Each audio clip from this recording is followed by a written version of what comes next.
people are struggling, families are struggling. And if there's any way that we can help them out through the education system and helping students and helping children get that head start on a different kind of life, then that's what our job is. We're really looking at a neighborhood by neighborhood approach. It's universal, we have an approach, but we're also looking at really targeted to various neighborhoods. And by saying that, we need to work collectively in those neighborhoods. We need to work with the businesses, the funders, also the not-for-profits, and the local individuals to find what that neighborhood needs.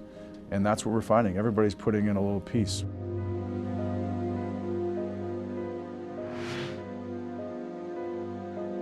We're all part of one community. And poverty is something that affects all of us. So we need to address it as a community. We can't address it just as one issue in one group. Well, we need to address it as a community.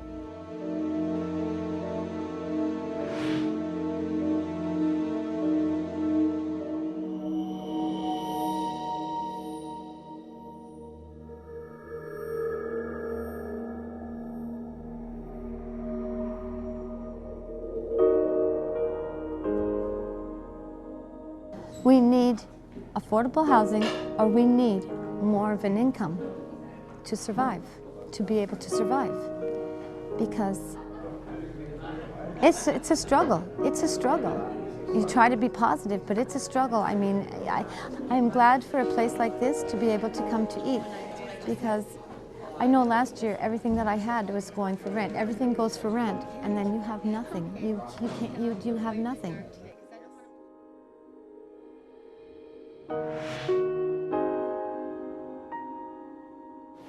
I think there's a lot of very sad people that come through our door every day, and it's when they come in here, they're glad to be greeted with a smile and a hello, and treated like they, you know, the same as they'd be treated in a coffee shop, hopefully. Oh dear, I'm just gonna cry right now. I stay very strong. I stay very strong. I try to stay strong. I just try to face every day with a positive attitude and keep my faith and just be as positive as I can.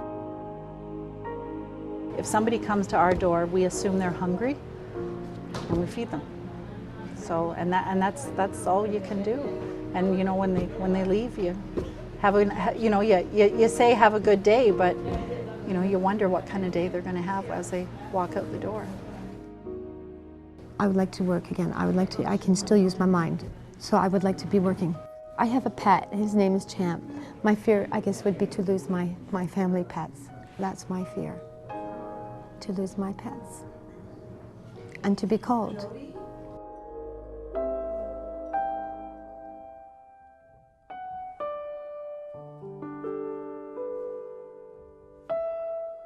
When my son turned 2, it's when it really started to sink in, because I went, okay, this is a young man now that I have to support, and I have to, you know, be the best role model I can be, and I'm here where I am now, which is nowhere, and I need to start progressing and work towards a future. I mean, through education, to whatever advancement education, to whatever life skills we can teach, you know, the people that are around here, even young adults or even adults that don't have nowhere to go anymore. Now there's more that we can do for them, and that, you know, we have to get all the community together to work on that, and everybody has something to offer. It was really difficult because you're overwhelmed with emotion, and you're not quite sure, you know, if you should go up or down. You're just kind of stuck.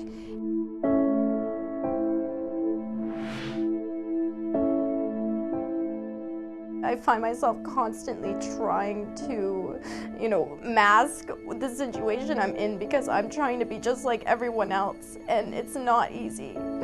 And you know, and I'm trying to be strong for my son and for myself, and you do have to put a facade on every day and pretend that everything's okay when it's not. And my hopes and dreams for my son, I hope that he is, you know, passionate and sympathetic towards people and not judgmental. And I think that having a mother in this situation is really going to help him be, you know, a better person.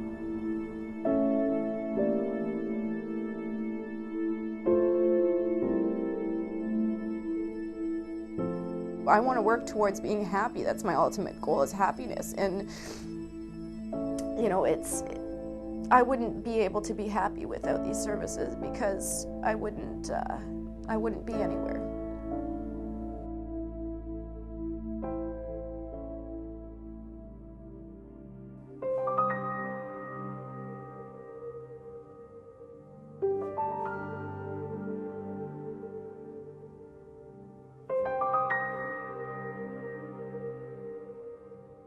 Bethlehem Place for me is a blessing.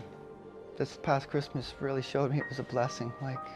It's easy to identify. You'll see the stress in a lot of the parents' faces, as well as just some individuals in our community who are working, maybe serving you, or maybe at a counter or at a restaurant or something like that, and just trying to understand those people are working very hard to try to make ends meet and trying to raise a family.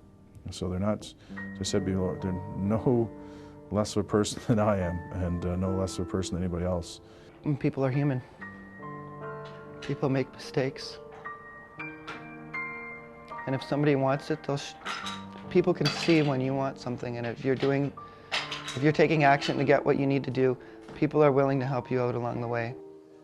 I'm very excited to see years down the line, walking along the street and seeing one of my students and saying, "Hey, how you doing?" And they telling me wonderful things about their lives, and that's going to be the payback for me.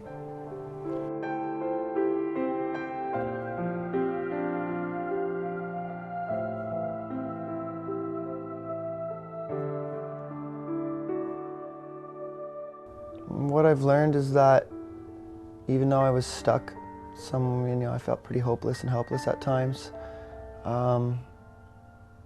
When I asked for help, it was there, and I tried to do whatever I could with the help that was given to me. The awareness is there. The momentum is building. I always laugh because people will phone me and talk to me or approach me and say, well, everybody's on the poverty bandwagon, as it's a negative. Well, you know what? I see it as a positive. Get on the bandwagon. Let's all get together, work collectively. It's not going to happen if we don't work collectively.